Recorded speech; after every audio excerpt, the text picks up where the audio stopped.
up to meet you, tell you I'm sorry, you don't know how love. Magandang araw po muli sa inyong lahat.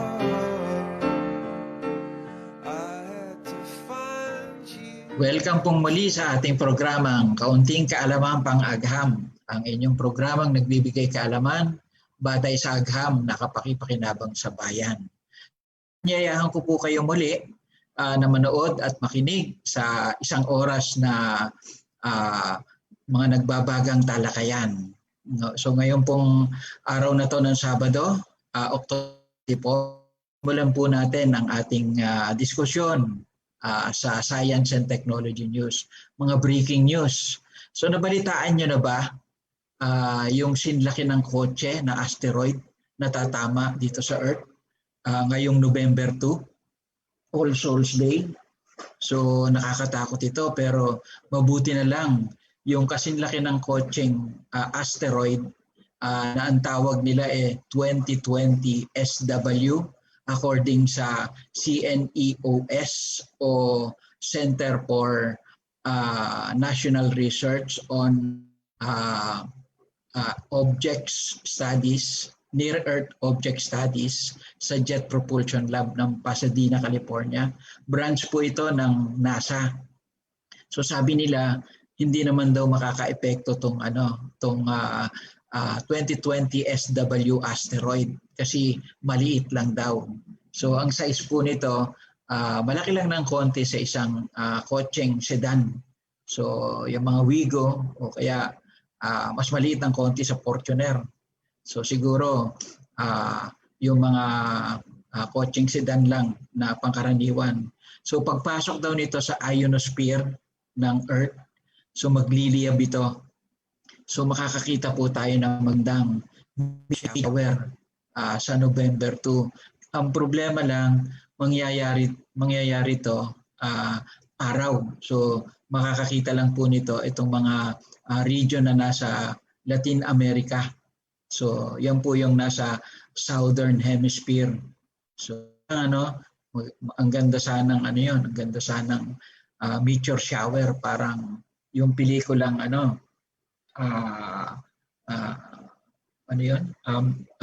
Deep Impact, yung ganon. So ito maliit lang. Importante po na mapag-aralan natin itong mga ganito kasi sa future posibleng sa study ng CNEOS na meron tayong minamatyagan na mga meteorites o asteroid na naka-direct towards Earth o kaya didikit ng konti sa Earth o kaya pwedeng tamaan yung ating buwan. So pinag-aaralan po natin ito katulad ng pumatay sa mga dinosaur nung 65 billion years ago. So yung crater na na-form ng asteroid na to na napag-aralan nila na approximately based dun sa diameter ng crater 10 to 14 kilometer in diameter. So malaki din yun. Siguro kung nasa SM Makati ako, abot ito hanggang sa dulo ng Ayala Boulevard hanggang sa Makati Medical Center. Ganun kalaki. So pag ganun kalaki, may mga nangyayaring extinction. So pag nangyari muli ito, siguro paano natin mariremedyohan yan? At isa pang napag-aralan nila, itong labi ng mga asteroid nito, mataas iridium content. So isang uri po yun ng elemento na bihirang madami dito sa Earth atmosphere o sa Earth lithosphere dito sa mundo. So ito yung nagiging basehan nila kung yung isang galing sa asteroid o galing sa ibang sa outer space. So ito yung mga basihan nila, iridium content. Pag mataas ang iridium content, malamang asteroid ito galing sa outer space. Meron pang isang science breakthrough. Noong 2016, nagpalipasa ng isang spacecraft, ang tawag nila OSIRIS-REx.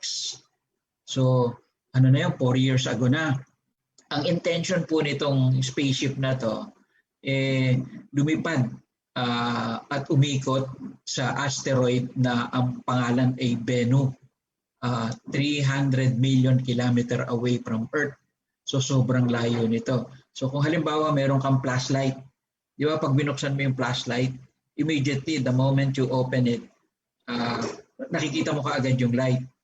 Pero kung halimbawang pa-flashlightan mo yung asteroid Bennu, which is 300 million kilometers away, 18 minutes bago makarating yung ilaw ng flashlight mo papunta doon sa asteroid Bennu.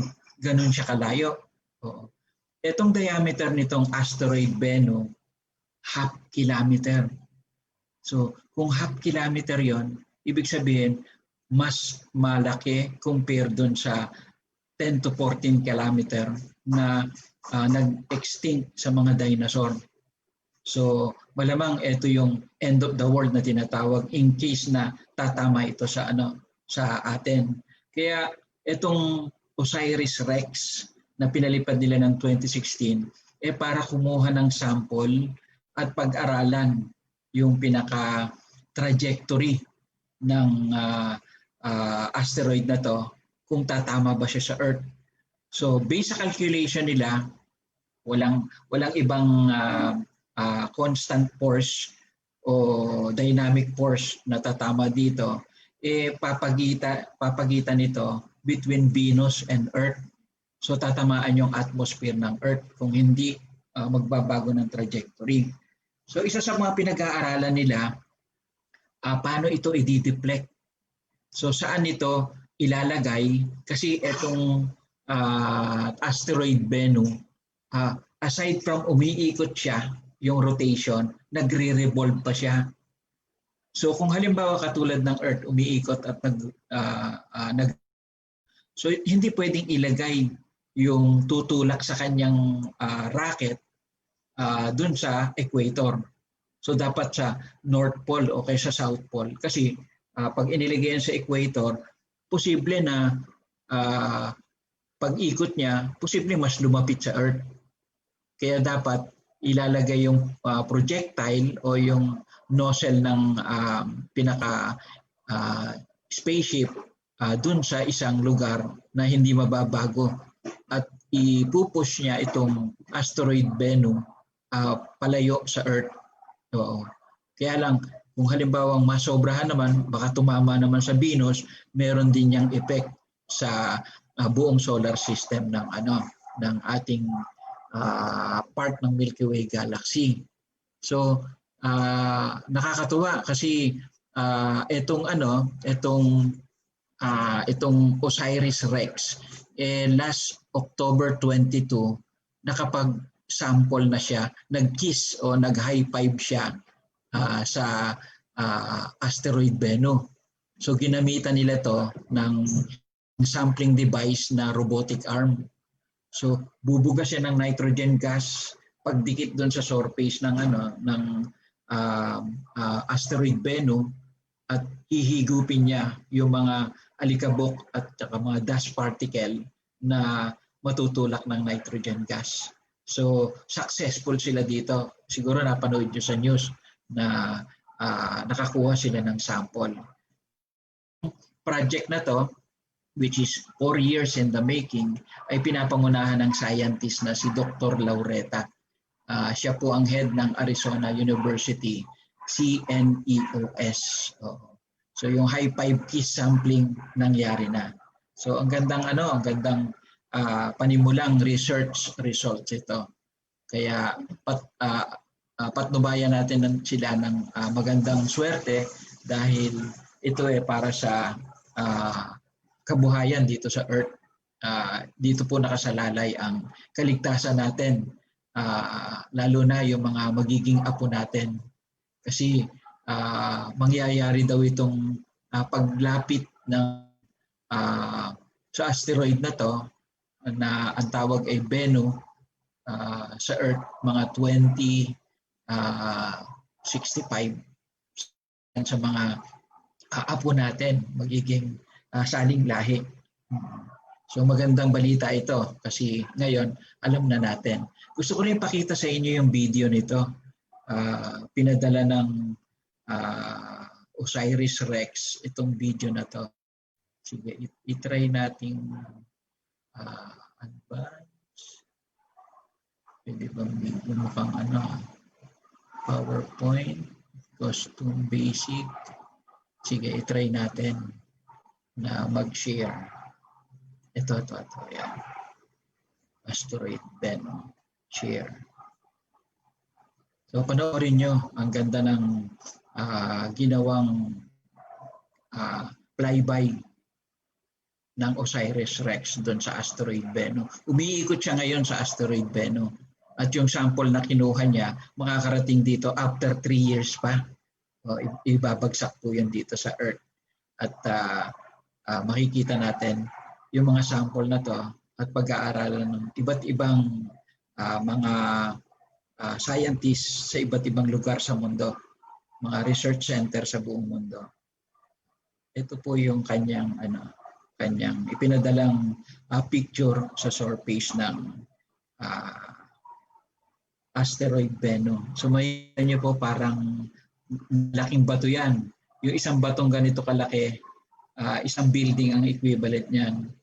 So nagpa-flyby ngayon Osiris Rex sa surface ng asteroid. So inaalam niya kung saan pwedeng ilagay yung projectile para mailayo natin ito sa ito rin ng Earth para hindi tumama sa atin. Tandaan nyo, 300 kilometers ang laki nito. So isa to sa mga extinction pag tumama dito sa Earth. Okay. So yan po na napanood nyo. So ngayon po, stop, share. Commercial break po muna tayo. I'll be back in a while. Salamat po. Are you worrying that your business can be shut off by lockdown during these times of pandemic and financial hardships? Well, stop worrying now and have peace of mind. Lettuce NanoCloud's disinfection system resolve this issue for you, so you may then focus on your expertise, growing your biz. We have the following technology. First, an effective pH disinfectant that's proven to annihilate even the most difficult to kill bacteria and virus with a kill rate of log 6. This the highest among all disinfectants in global market.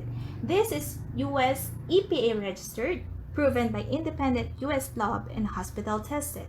Second, a NanoClouds and UVC disinfection tunnel for big employees.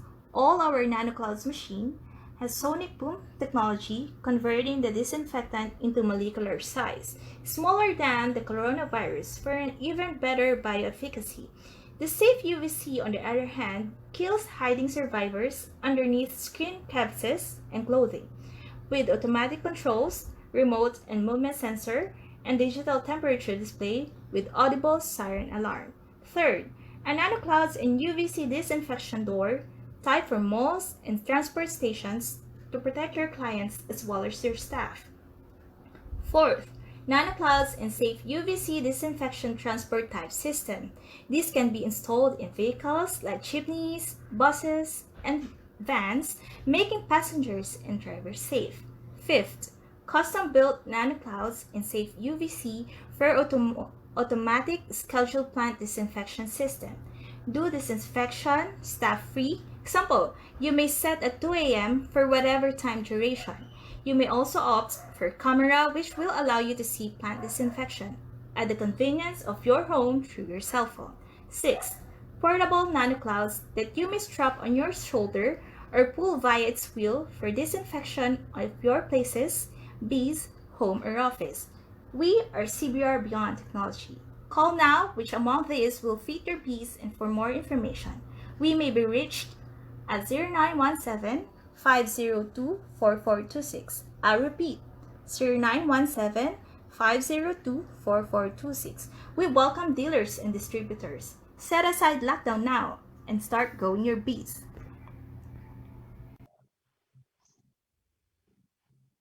Simulan mo. Okay na. Okay. Muli po, magandang COVID-bring araw sa kanilang lahat. Ito po muli ang inyong kaibigang scientist Igan D. Capistrano sa programang Kaunting Kaalaman Panghagaham.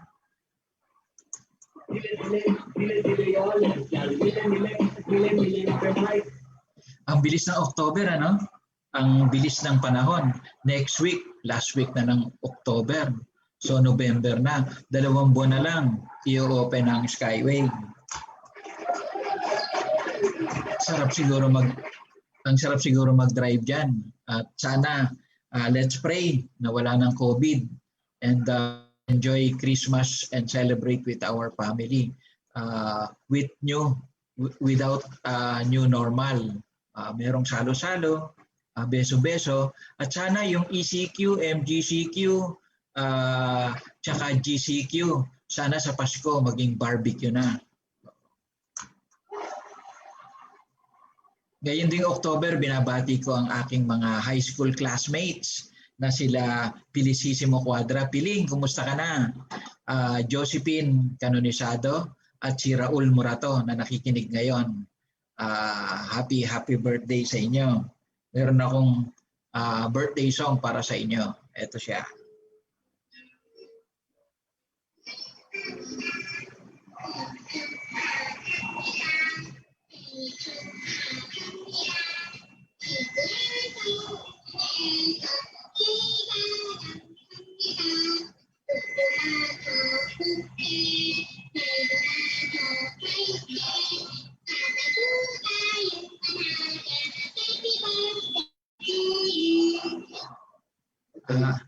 Muli po, nagpupugay po tayo sa mga maharlikang taga Luzon, taga Visayas, Mindanao at Sabah. Mabuhay ka, Pilipinas!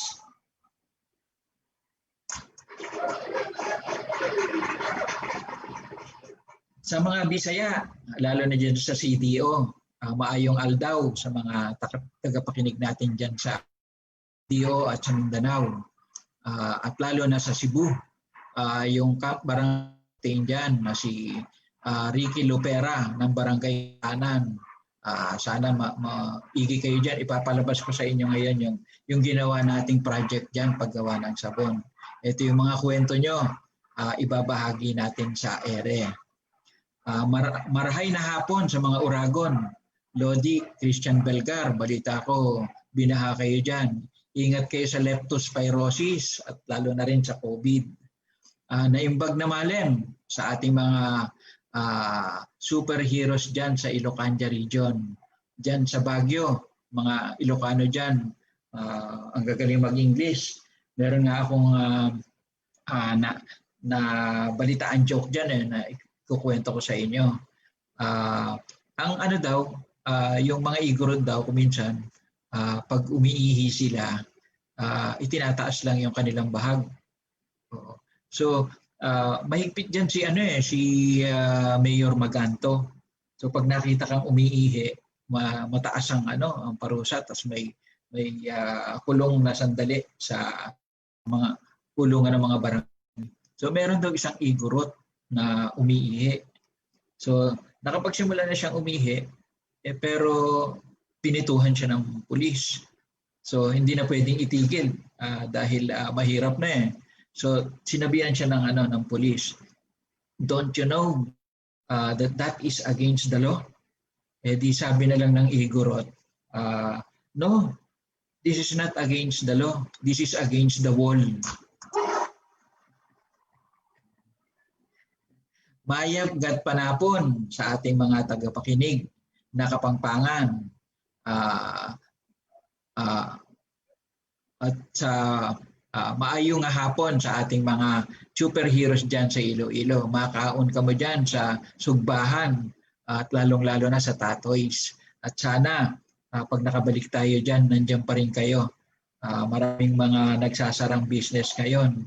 At sana namin pagbalik namin dyan yung masasarap na seafoods pagkatapos ng pandemic. Buenas tardes sa ating mga tagapakinig dyan sa Zamboanga, sa Cavite at siyempre sa Espanya, Manila. Shout out ko rin ang aking Professor Emeritus na si Sir Fortune Sibilia dyan sa UST College of Science. Ang aking mga ex-ERI workers na sila Bobby Bautista, Orly Baracchio, Lisa Miras, at Rudy Reyes. Binabati ko rin ang pamilya sa Pansol, Carlos, Maricel, Mark, Jester. Kumusta kayo dyan? At siya nga pala si Levy. Special mention to Levy dyan sa Pansol. Let's have another short commercial break. I'll be back after a while. Marami ba kayong used oil, fats, or grease? This machine is a breakthrough biodiesel reactor. Kino-convert nito ang used or unused cooking oil mula sa plants and animals to green efficient fuel called biodiesel. Ito ay mabisang alternatibong powerful fuel kumpara sa diesel na di na kailangang i-modify ang ating diesel engines. Ang mga magandang naidudulot nito ay ang malinis na usok mula sa tambucho, nababawasan ng vibration at ingay ng makina, at nililinis nito ang duming deposit ng diesel dahil nga ito ay mula sa madulas na langis na pinagmumulan din ng paggawa ng sabon. Gumaganda rin ang combustion dahil sa higit 2 beses ang taas na cetane rating nito. At ito ay environmental friendly dahil ito ay recycling, sustainable, biodegradable at renewable source ng energy. Sinusuportahan ng DOE, DNR at DTI ang paggawa ng green sustainable na fuel na ito. May 2 batas na ginawa para dito. Ito ang Biofuels Act of 2006 at Renewable Energy Act of 2008. Na-optimize ng CBR biodiesel reactor na ito ang paggawa ng biodiesel.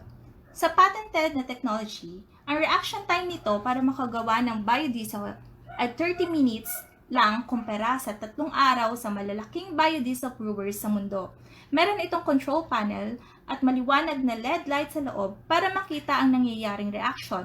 May kasama rin itong digital fuel nozzle, QC toolkits at cellphone apps na malaking tulong sa mabilis na paggawa ng biodiesel. Suportado rin ito ng professional technical coaching para sa maayos at pulidong conversion ng iba't ibang oils to quality biodiesel na pwedeng ikarga agad matapos gawin sa sasakyan diesel. We are CBR Beyond Technology. Call now for more information. We may be reached at 0917-502-4426. I'll repeat, 0917-502-4426. We welcome dealers and distributors.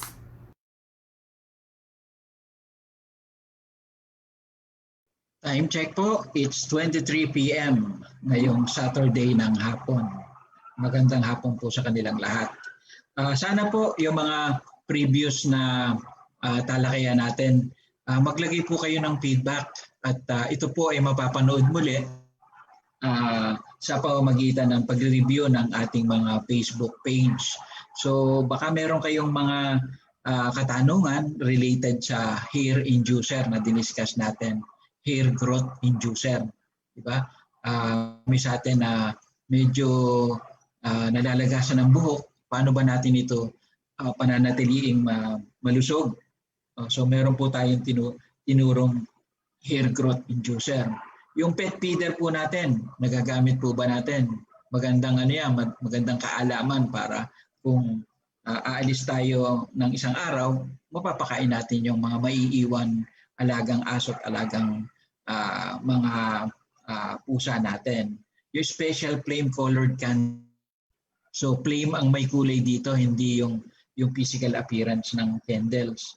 So ngayong magki-Christmas, magandang i-market, magandang gawing project.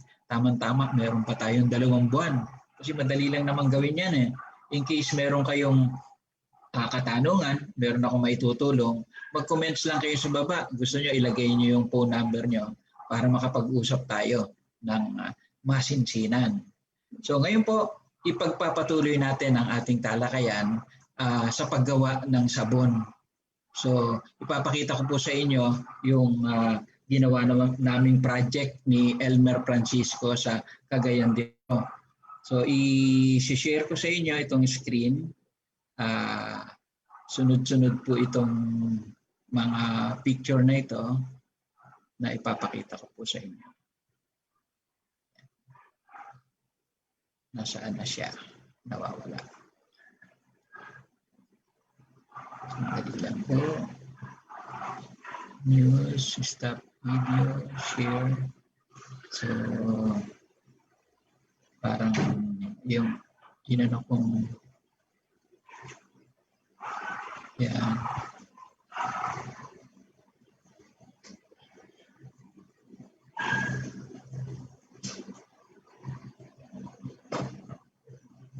Nasaan na siya? Mukhang hanapin ng computer. Kaya kinarga ko na siya sa browser. So ito po nung Typhoon Sendong, yung mga nakatira dito sa bukana ng main river sa Cagayan de Oro, meron siyang delta. Dahil lumaki yung delta, marami pong nanirahan doon. So nung panahon ng Typhoon Sendong o Typhoon Washi sa international name, madami pong na wash out dyan na pamilya. Approximately 1,600 na tao namatay dyan. So tinulungan ito ng United Nations at ng Philippine government. Pinagpatayo sila ng mga temporary tent habang hindi pa nakakalipat dito sa mga bahay na to. So nung nakalipat na po sila, meron silang magandang tuluyan, pero ipapakita ko po sa inyo, wala naman silang trabaho. So dito sa Barangay Kalaanan at sa Barangay Konsolasyon at Concepcion, nagturo po tayo ng paggawa ng sabon na tinulungan po tayo ni Elmer Francisco. So itong si Elmer Francisco, aside from masayahin tao ito, napakamatulungin ito sa mga tao, lalong-lalo na yung mga nangangailangan. So ginawa namin dito yung project na soap making livelihood. So, Elmer Francisco po ang galanting tumulong sa amin. Tinawagan niya ako through my friend in Singapore. Sinasabing makakatulong daw ako doon sa project para matulungan itong mga ating bibigyan ng livelihood dito. So, ano ko ulit, bigay ko po sa inyo yung ito po yung mga ginawa naming sabon. So, kung ano yung mga indigenous na local raw materials doon, yung po yung ginamit namin, katulad nitong kahel, yung orange, local orange nila. So, ito po yung itsura niya nung nagawa. Nilagyan namin ng mga bulaklak ng santan. So, itong area na to. Ngayon, pag hindi mo hinalo yung colorant, ganito yung nangyayari. Mas maganda siya. So, pag hindi mo siya masyadong hinalo. Ito naman, yung alugbate. So, kinatas lang namin siya, tapos inihalo namin sa paggawa ng sabon. Ito po yung nagawa namin. Ito po yung alugbate kung hindi nyo po alam. Marami po nito sa So, itong Mr. Elmer ko, ipinakilala niya ako sa mga barangay captain dyan, sa mga CSWD leaders. Sila po yung naghanap ng mga available na materyales tulad ng kalachuchi, tulad ng patola, yung at mga indigenous local sources ng pinagpigaan ng kape. So, ito po yung coffee soap na nagawa namin. So, ituturo ko sa inyo kung paano po natin to ginagawa. So, i-ready nyo na po ang inyong mga pen and paper o yung camera para po mapicturean nyo itong formula. Bakit kaya ayaw niyang lumabas? So ito po yung basic soap formula.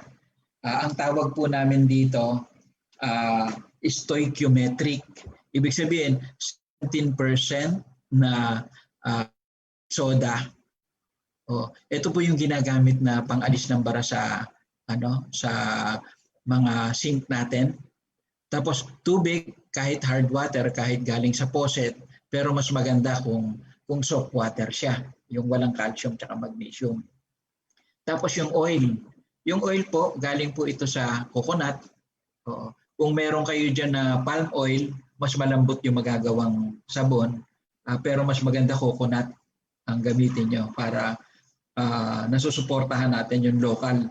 Kasi yung karamihan ng palm oil galing pa sa Malaysia. So hindi natin dapat, ang nararapat po, tulungan natin yung mga local farmers natin, mga agricultural farmers, tulad ng mga coconut farmers natin. So ito po yung formula na ginamit natin. Ibig sabihin itong 7%, 30%, 63%, pwede niyong gamitin niya na 7 kilogram, 30 kilogram o 63 kilogram ng bawat caustic, water, tsaka ng oil.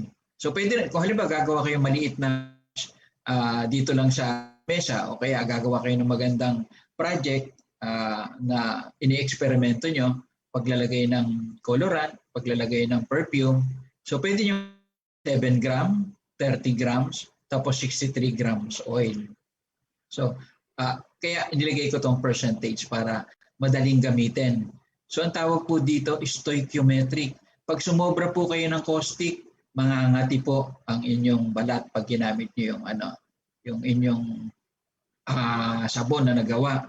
Pag sumobra naman ng oil, magiging malambot at greasy yung appearance. Kaya dapat meron kayong magandang timbangan at huwag niyong pasosobrahan, huwag kukulangan. Kasi ang tawag po natin dito, stoichiometric. So, yung mga pag halimbawa lumalapot na, ang tawag po namin doon trace. Yung pwede mo nang isulat yung pangalan mo doon sa ibabaw ng hinahalo mong oil. So, yung colorant. So, yung colorant pwedeng aswete. Ang ginamit namin dito, alugbate, tsaka yung kahel, yung orange na local. Pwede rin mga food colorant. Kuminsan naman, yung inihahalong aesthetics, bawa yung kape, may kulay na siya. Punta ka sa Starbucks, madami silang pinag-filteran. So yun yung ginamit namin kasi pinong-pino na yun eh. Nagiging scrubber pa siya. So meron ding gumawa ng yung kulay puti. Alam mo yung pag tinusok mo yung papaya, may lumalabas na puting dagta. Yung dagta na yon, whitening agent yan. Ang tawag papace. So enzyme yon na nagpapaputi kasi ninyo-neutralize niya yung kulay ng balat natin. So yun yung enzyme na kumakain ng protein. So ang tawag doon papace. So konting-konti lang ang nilalagay doon, lalo na pag nasa trace na yung yung hinahalo mo. So yung perfume, pakuluin yung mga na halimbawa bulaklak ng kalochuchi o yung ilang-ilang. Pakuluin mo lang yon, makikita mo may lumulutang na oil sa ibabaw. So yung oil na yon ang tawag doon essential oil. Pag galing siya sa ilang-ilang, tawag po doon ilang-ilang essential oil. Doon pa lang magandang i-business na yan kasi maraming bili ng essential oil ng ilang-ilang. So yung mga aesthetics, pwede ka maglagay ng oatmeal, pwede ka maglagay ng lupa, yung sa patola, pwede ng glutathione, o kaya kung may available dyan ng mga malunggay, papaya, avocado, o glycerin. Kung gusto nyong magandang pang-emulsify, pampaputi at pampalusog ng balat, pwede kayo maglagay ng AHA, available dyan na butika malapit sa inyo. So, gawan po natin ng costing itong formula na to. So, itong sodium hydroxide, kuminsan tumataas, bumababa presyo niya. Ang pinakamataas na presyo niya, 52 pesos per kilogram. Pero kuminsan, umaabot ng 18 pesos per kilogram. So, piniin na natin yung mataas. So, kung halimbawa gagawa ka ng 100 kilogram sa isang halo, ang cost ng sodium hydroxide is 364 pesos. So yung coconut oil, naglalaro din yung presyo niyan. Yung pinakamura, 80 pesos per kilogram. So ito yung pinakamahal na component. So approximately mga 5,040 yung cost ng 100 kilong batch. So, kung i-compute natin sa 100 kilogram batch, lalabas na mas mababa pa sa 2 piso kung gagawa ka ng 35 gram na soap bar. So, ito yung puhunan mo. So, syempre hindi kasama dito yung yung labor, hindi kasama yung packaging material, yung mga karton, yung colorant, tsaka yung perfume. Pero ako, nire-recommend ko na gamitin natin yung local. Kasi potential na pag ginamit mo itong mga local resources natin, may potential siya na magustuhan sa ibang bansa. So, ngayon pa lang sinasabi ko sa inyo na pwede itong i-export at gustong-gusto nila kasi hindi normal sa kanila na makaamoy ng amoy ng avocado, ng papaya o kaya ng malunggay. So, lalo na yung alokbate. Yung iba nga dito sa Luzon, hindi nila alam kung ano yung alokbate. Sa Quezon kasi nila na yung pangalang alokbate. Siguro sa ibang probinsya, alam nila na yung itsura ng gulay na yon na kulay violet yung bunga, may iba silang tawag, hindi alokbate. Pero familiar sila kasi indigenous yan sa Pilipinas. So itong maganda, kung ibebenta mo ng 20 pesos per piece, so mura-mura na yan. Yung Safeguard o kaya yung ibang brand, yung Kamay, approximately nasa 80 pesos hanggang 100 pesos yung 35 gram, yung isang bareta ng sabon. So, kung ibebenta mo ng 20 pesos, may kita ka na 18 pesos per piece kasi less than 2 pesos lang yung input mo. Kung kukumpitin mo yung 100 kilogram batch, meron kang 51,000 pesos 426 centavos bawat halo. So, di ba magandang kita na yan, lalo na ngayong pandemic. Marami sa atin na nawala ng trabaho, nasa bahay lang. So, ito magandang laruin bilang foundation ng isang business. Kasi tayo bilang malikhain, mga Pilipino, malalagyan natin ito ng magandang twist. So, halimbawa, pag hindi mo masyadong hinalo yung sabon mo, nakikita mo meron parang whirlpool effect doon sa iyong ginawa. So ito bang slide na to na picturean nyo na o na nailista nyo na bago tayo lumipat sa isang slide. Yung mga susunod naman na picture, yun yung tama ko si Mr. Elmer Francisco. Tinulungan kami paggawa ng sabon. So ito po, punta po tayo doon. Ayan. Ito po yung nasa Barangay Kalaanan. Ginawa namin ito sa isang barangay hall. Medyo malaki, napuno namin ng tao ito. Yung mga sumusubaybay at humahanga kay Mr. Elmer Francisco, nandun at nanood. Seryosong may dalang mga notebook, pinakinggan ang aming pagtuturo ng paggawa ng sabon.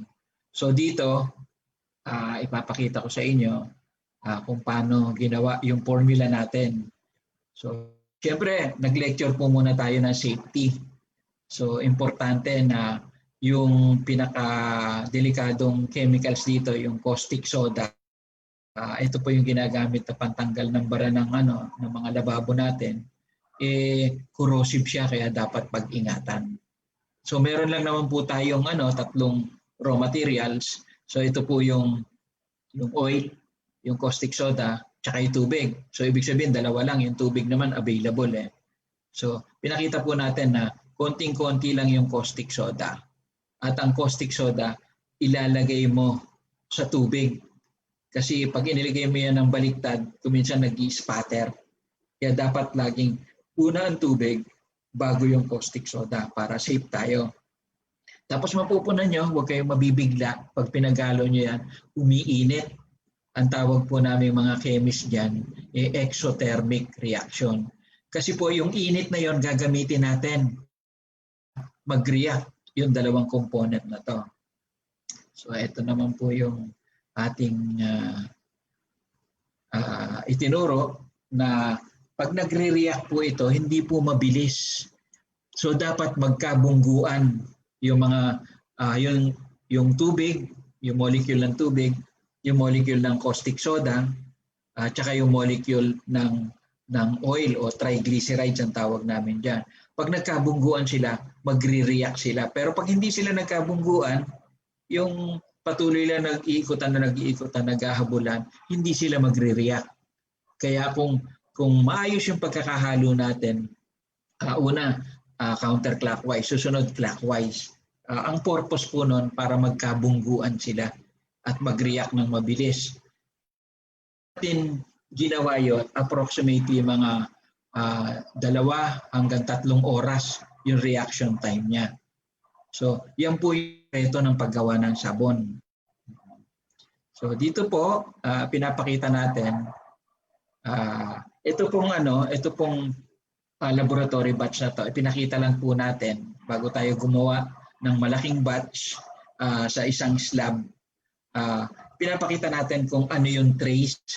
So, pag hinahalo po natin yun ng pabalik-balik, makikita nyo lumalapot siya unti-unti.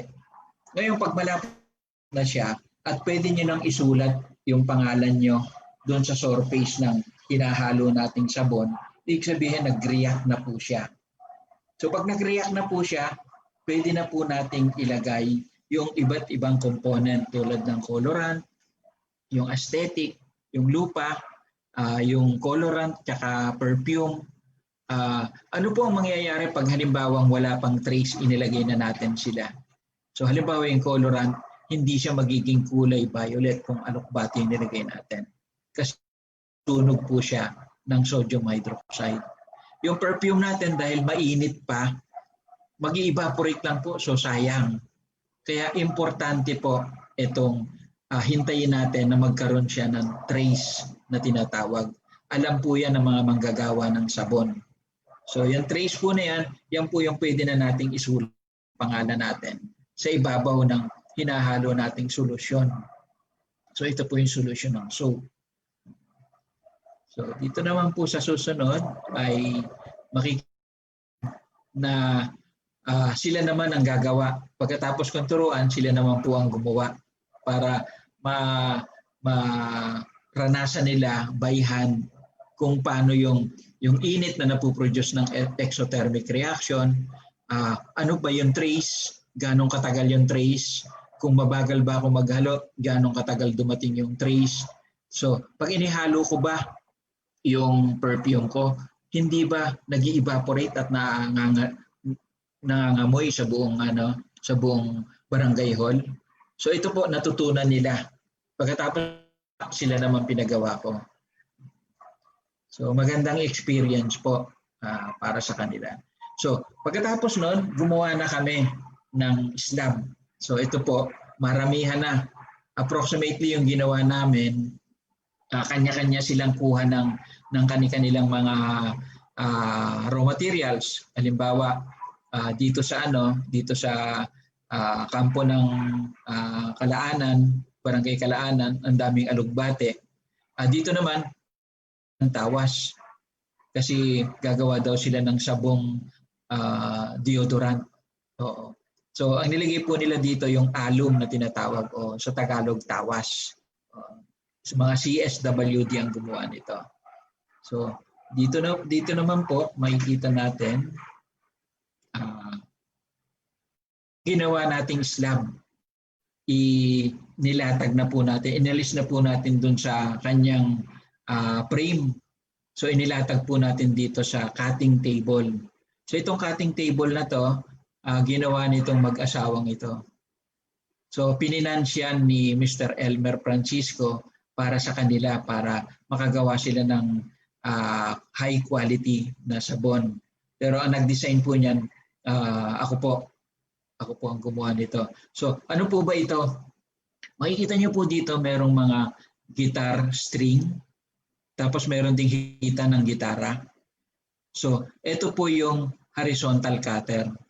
Tapos dito naman sa banda rito, meron namang vertical cutter. So pareho din, meron din mga guitar string na pwede nyong higpitan, pwede nyong i-adjust. Halimbawa, gusto mong gumawa ng mas maliit na sabon, pwede nyong pagdikit-dikitin yung guitar string. So pwede niyong higpitan para pag laban. Kasi pag halimbawa hindi mahigpit, maluwag, pag itinulak nyo, kuminsan bumabalog-baluktot yung hiwa niya. So ito pong slab na to, itutulak natin forward. Tapos makikita nyo, putol-putol na yan pagdaan dun sa guitar string. So meron kang mahabang bar. So yung mahabang bar na yon, pag dito mo naman sa vertical cutter tinulak, mag-i-square na siya pagdating dito sa kabilang dulo ng soap cutter. So, meron akong isang suggestion kasi meron akong kaibigan tinuruan din ng ganito, taga Sofitel siya. Ngayon na ibebenta niya ng mas malaki ang presyo. So, meron lang siyang horizontal cutter. So, pag haba na bareta, pinuputol niya ng kamay. So, pag pinutol mo ng mas gusto ng mga foreigner yung pagkakaputol kasi merong tinge of craftsman, merong manual dexterity na makikita yung customer. At yun ay gustong-gusto ng mga foreigner, lalo ng mga European. So, yun ang ginagawa niya, tapos binabalutan na lang ng packaging. So, tinuruan ko rin siyang gumawa ng packaging. Ang nagustuhan niya, yung mga dahon na bumagsak galing sa mga puno, halimbawa dahon ng mangga. Pag ibinabad mo yan sa muriatic acid, nagiging midribs, parang skeleton. So yung skeleton na yon, binabalot niya, idinidikit niya sa sabon, lalo na kung malaki yung dahon, tapos ilalagyan niya lang ng ribbon, tapos lalagyan ng konting istorya. So marketing story na handcrafted galing sa organics na available dito sa Philippines. So ang ganda ng benta niya kasi ngayon nakakapag-export na siya sa Europe. Kasi ang Sofitel, marami siyang mga guest na mga bigating tao. So ginamit niya yung kanyang network para mapakinabangan. So punta po tayo dito sa isa pang picture. So ito po yung horizontal cutting. Nakikita niyo po, mas ipinokus ko. Ito po yung pinaka-string ng gitara. Yan, hinihiwa niya yung... Tapos ang pantulak mo, ito ring pinaka-soap slab frame. So pag itulak mo siya, huwag mo itutulak ng kamay kasi baka mapasama sa hiwa yung kamay mo. So, tayo mag-iingat.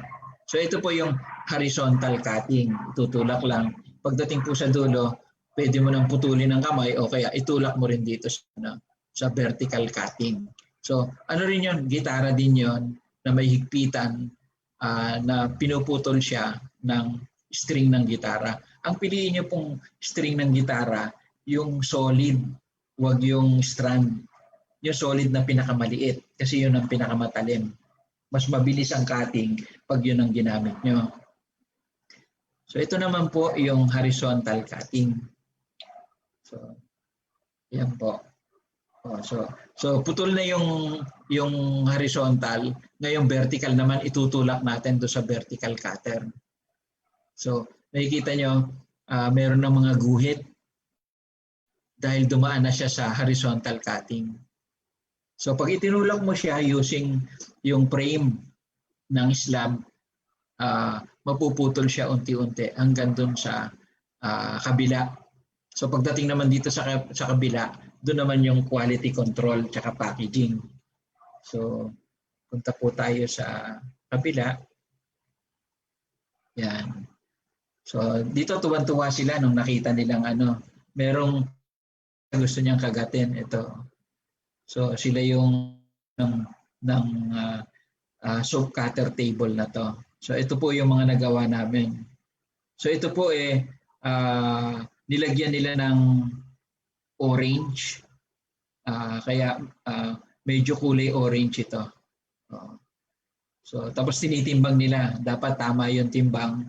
Approximately 50 grams yung adjustment na ginawa nila dito sa string ng gitara. Ayaw nila na maliit. So ngayon, una nilang ginamit ito sa paghuhugas ng kamay. Tapos meron na silang supply ng kanilang pampaligo, panghugas ng kamay, tsaka pambenta. So sa 100 kilogram, kumita sila ng 51,426 pesos. Kasi panay ang gastos lang nila yung initial na input ng coconut oil tsaka ng caustic soda. Pero yung unang input, nagbigay Elmer Francisco puhunan para pambili ng coconut oil tsaka ng mga machine tulad ng timbangan na to, yung gastos ng paggawa ng cutter, tsaka nung sanay na sila, sinasabi nila na mahirap daw po palang maghalo. So sa susunod na slide, ayan, sige. Lumipat kami sa kinabukasan lumipat kami sa Barangay Consolacion. Dito po, merong isang grupo, ang tawag nila Oro Women Peace and Development. So ito yung mga Oro Women na tinuruan din namin gumawa ng sabon. So yung napakita ko sa inyong paraan kung paano ginagawa, inulit namin dito. Itong Barangay Consolacion, dito po napakaraming nasawi dahil sa Typhoon Sendong. So karaniwan ng mga husband nila kasama doon sa mga sumagip, doon sa mga nalulunod, at sa kasawihang palad yung mga asa-asawa nila kasama doon sa namayapa doon sa pagliligtas nila. So mga bayani, yung mga asa-asawa nila dito. So tinuro din namin sa kanila at sinamahan din ako ni Mr. Elmer Francisco dito. At siya rin ang nagbigay ng mga puhunan para maging live ito ng mga typhoon victims ng Typhoon Sendong.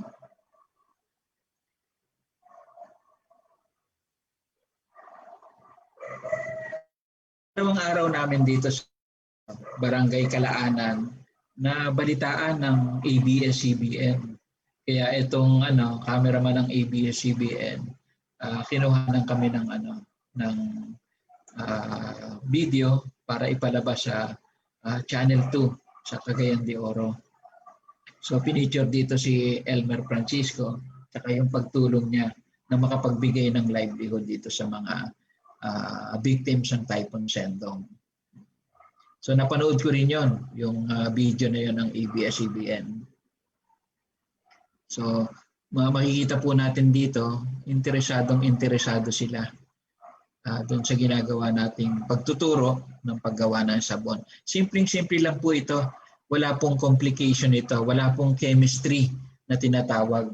So yung chemistry, itinuro ko na po sa kanila, sinimplify natin, pinaliwanag po natin in layman's term para madaling matutunan. Pero pinaka-importante dito, yung pag-iingat, yung safety. Isa po yun sa ng mataas para maipakita sa kanila na importante na hindi sila mapapahamak habang ginagawa nila ang kanilang mga livelihood program. Yan. So, dahil nahihirapan sila sa paghahalo kasi manual meron silang kalahating drum, doon nila hinahalo. So yung kalahating drum na yon, exact po yun, 100 kilogram ang nagagawa. So nag-design po ako ng pedal powered na panghalo. So ito po yon. Ito po ako gumagawa ako. Pinapabricate ko yung panghalo na yon. Ito siya nung nagawa. So ginawa ko to sa Kalamba. Tapos pinadala ko kay Elmer sa Oro. In-install niya doon. So makikita niyo ito nakapula si Mr. Elmer Francisco. Hindi lang siya tumutulong, talaga nagpa-participate siya. Talagang gusto niyang ipakita na yung ginagawa niya gusto niya rin para makapagbigay ng livelihood sa mga tao. So ito po yung finished product. Ito po yung yung drum, kalahating drum. Tapos ito po yung pedal powered stirrer. So ang principle niya po ito, pedal power soap mixer.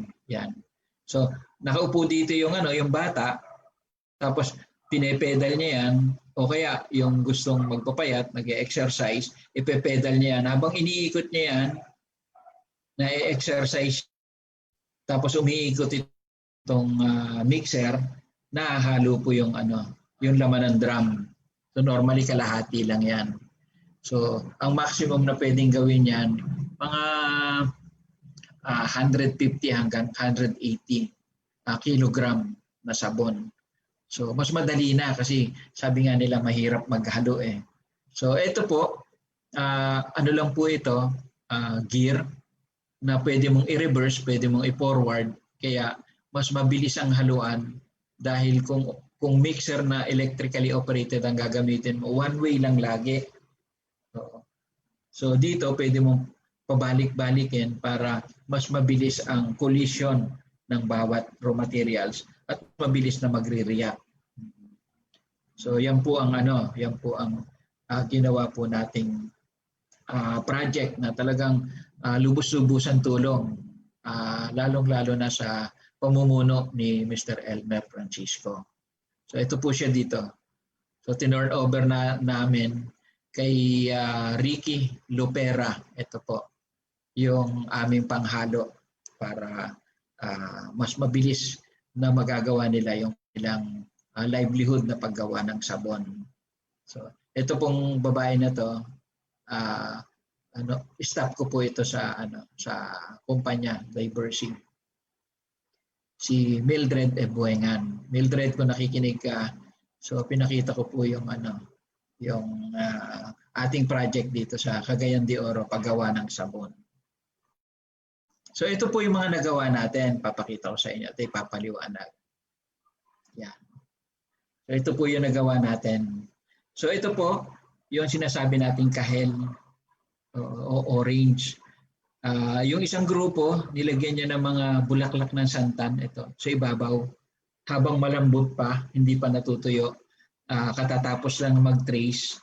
So pagkatapos lang haluin, lagyan ng orange color, food color ginamit nila dito. Nung matutuyo na, nilagyan nila ng mga santan flower. So ang purpose po nito ay pang-scrub ng skin natin. Parang yung scrubber na pang-alis ng dibag-dibag sa balat. So ito po, yung isang grupo naman, instead na haluin ng todo, hindi naman siya tinamad.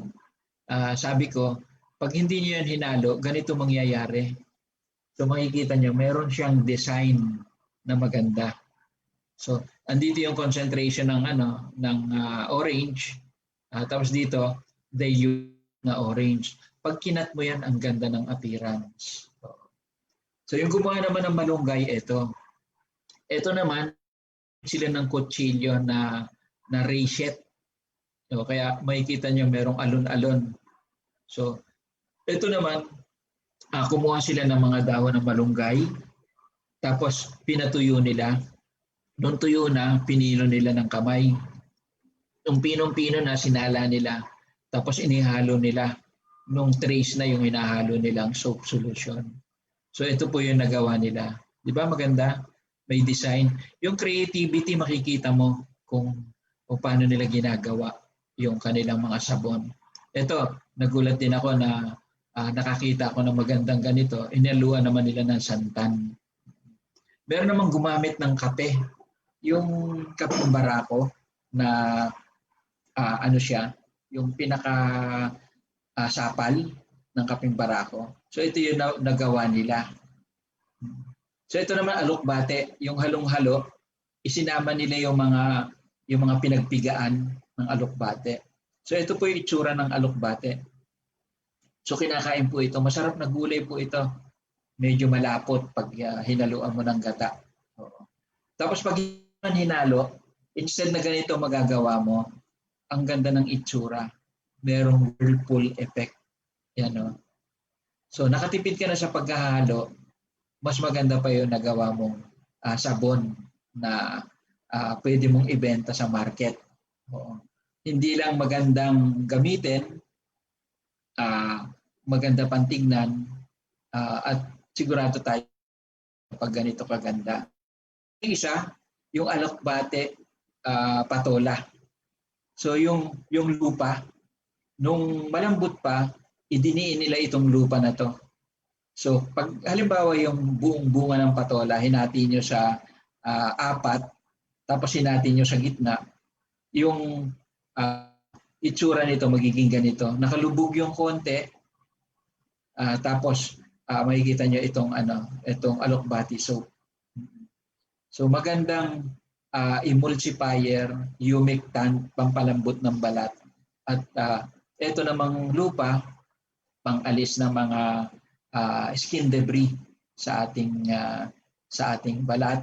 Kaya 'di ba meron tayong lupa lang na ang mahal-mahal pag stand. Naka-embed na yung lupa doon sa alokbati soap. 'Di ba? Ang gandang idea. Oo. So, itong mga ganitong idea, diyan lalabas yung ating creativity, ang ating craftsmanship.